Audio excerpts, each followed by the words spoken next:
ಸ್ನೇಹಿತರೆ ನಮಸ್ತೆ, ನಿಮಗೆಲ್ಲ ಮತ್ತೊಮ್ಮೆ ಯಾದಗಿರಿ ನ್ಯೂಸ್ಗೆ ಸ್ವಾಗತ. ನೀವು ನೋಡ್ತಾ ದೃಶ್ಯಗಳು ಯಾದಗಿರಿ ನಗರದ ಸರ್ಕಾರಿ ಪದವಿ ಮಹಾವಿದ್ಯಾಲಯ ಆವರಣದಲ್ಲಿರುವಂತಹ ಟ್ರಾನ್ಸ್ಫಾರಮ್ ಕಂಬ ಯಾವ ರೀತಿ ಬಾಗಿದೆ ಅನ್ನೋದರ ಬಗ್ಗೆ ನಿಮ್ಮ ಕಣ್ಣಿಗೆ ಕಾಣ್ತಾ ಇದೆ.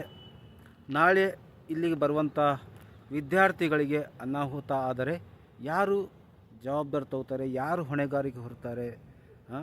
ನೋಡಿ, ಇದು ಅಧಿಕಾರಿಗಳು ಇಲ್ಲಿರುವಂಥ ಪ್ರಿನ್ಸಿಪಾಲರು ಎಚ್ಚೆತ್ಕೊಂಡು ಈ ಕಂಬ ಬಾಗಿದೆ, ನಾಳೆ ಅನಾಹುತ ಆಗ್ಬೋದು ಅಂತ ಅವ್ರಿಗೆ ಗೊತ್ತಿದೆ. ಆದರೂ ಸಹ ಯಾವುದೇ ತರಹದ ಕ್ರಮ ಕೈಗೊಳ್ಳದೆ ಕಾಲಹರಣ ಮಾಡುತ್ತಿರುವುದು ಏಕೆ ಅಂತ ನನ್ನ ಪ್ರಶ್ನೆ. ಯಾಕೆಂತಂದರೆ ನಾಳೆ ಸತ್ತವಾಗ ಈ ಕಂಬ ಬಿತ್ತು, ಏನೋ ಅನಾಹುತ ಆಯಿತು, ಯಾರೋ ವಿದ್ಯಾರ್ಥಿಗಳು ಸತ್ತರು, ಯಾರೋ ಹೊರಗಿನವರು ಬಂದವರು ಸತ್ತರು, ಯಾರೋ ಸತ್ತರೆ ಸರ್ಕಾರದವ್ರು ಏನು ಮಾಡ್ತಾರೆ, 10 ಲಕ್ಷನೋ 20 ಲಕ್ಷನೋ ಪರಿಹಾರ ಕೊಡ್ತಾರೆ. ಆ ಪರಿಹಾರ ಹಣದಿಂದ ಅವರ ಜೀವಂತೂ ಬರುವುದಿಲ್ಲ. ಹಾಗಾಗಿ ಈ ಒಂದು ಅನಾಹುತ ಆಗೋಕ್ಕಿಂತ ಮೊದಲು ಎಚ್ಚೆತ್ತುಕೊಳ್ಬೇಕು. ಮತ್ತು ಇನ್ನೊಂದು ನೋಡಿ, ಇಲ್ಲಿ ವೈರ್ಗಳು ಯಾವ ಥರ ಕಂಬದ ವೈರ್ಗಳು ಹಾಕಿದ್ದಾರೆ. ಇಲ್ಲಿ ನೋಡ್ತಿರೋ ದೃಶ್ಯಗಳಲ್ಲಿ ನೋಡಿ, ಇಲ್ಲೊಂದು ಕಂಬ ಇದೆ, ಇಲ್ಲಿ ಸಹ ಅದೇ ರೀತಿ ಬಾಗಿದೆ. ಇರಬಹುದು ಸರ್ಕಾರಿ ಪದವಿ ಮಹಾವಿದ್ಯಾಲಯ ಯಾದಗಿರಿ ಅಂತ ಇದೆಯಲ್ಲ, ಇದ್ರ ಪಕ್ಕದಲ್ಲಿ ಒಂದು ಬಾಗಿದ ಕಂಬ ಇದೆ, ಅದನ್ನು ಸಹ ಹಂಗೆ ಬಾಗಿದೆ. ಮತ್ತು ಅಲ್ಲಿ ಅದಕ್ಕೊಂದು ಲೈಟ್ ಇದೆ, ಅದಕ್ಕೆ ಲೈಟ್ನೂ ಬಿಡ್ತಾ ಇಲ್ಲ. ಇದು ಇಲ್ಲಿನ ಅಧಿಕಾರಿಗಳ ಬೇಜವಾಬ್ದಾರಿತನ ಎತ್ತಿ ತೋರಿಸ್ತಾ ಇದೆ.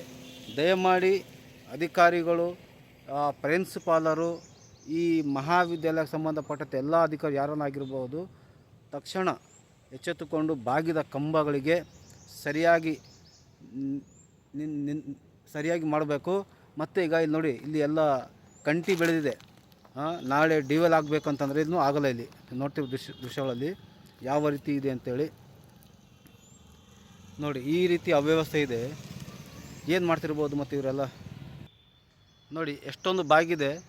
ಈಗ ಏನಾದರೂ ಒಂದೆರಡು ಮಳೆ ಬಂದರೆ ಸಾಕು, ಇದು ಯಾವಾಗ ಬೇಕಾದರೆ ಬೀಳಬಹುದು. ಬಿದ್ದು ನಾಳೆ ಅನಾಹುತ ಆಗಬಾರ್ದು ಅನ್ನೋದೇ ನಮ್ಮ ಪ್ರಶ್ನೆ ಆಗಿದೆ.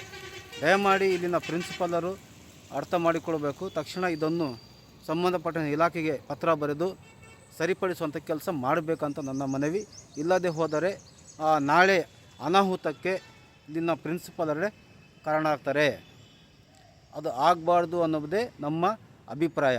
ದಯಮಾಡಿ ಆದಷ್ಟು ಬೇಗ ಬಾಗಿದ ಕಂಬವನ್ನು ಸಂಬಂಧಪಟ್ಟ ಇಲಾಖೆಗೆ ಪತ್ರ ಬರಿತಿರೋ, ಫೋನ್ ಮುಖಾಂತರ ಮಾತಾಡ್ತಿರೋ, ಏನಾದರೂ ಮಾಡಿ ಒಂದು ಒಳ್ಳೆಯ ಕೆಲಸ ಮಾಡಿ ನಾಳೆಗೆ ಅನಾಹುತ ಆಗಲಾರ್ದಂಗೆ ತಡೆಯುವಂಥ ಕೆಲಸ ಮಾಡಿ ಅಂತ ಹೇಳ್ತಾ ಈ ವಿಡಿಯೋನ ಇಲ್ಲಿಗೆ ಮುಗಿಸ್ತಾ ಇದ್ದೇನೆ.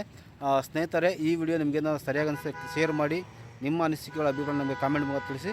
ಲೈಕ್ ಮಾಡಿ, ಶೇರ್ ಮಾಡಿ, ಕಾಮೆಂಟ್ ಮಾಡಿ. ಧನ್ಯವಾದಗಳು.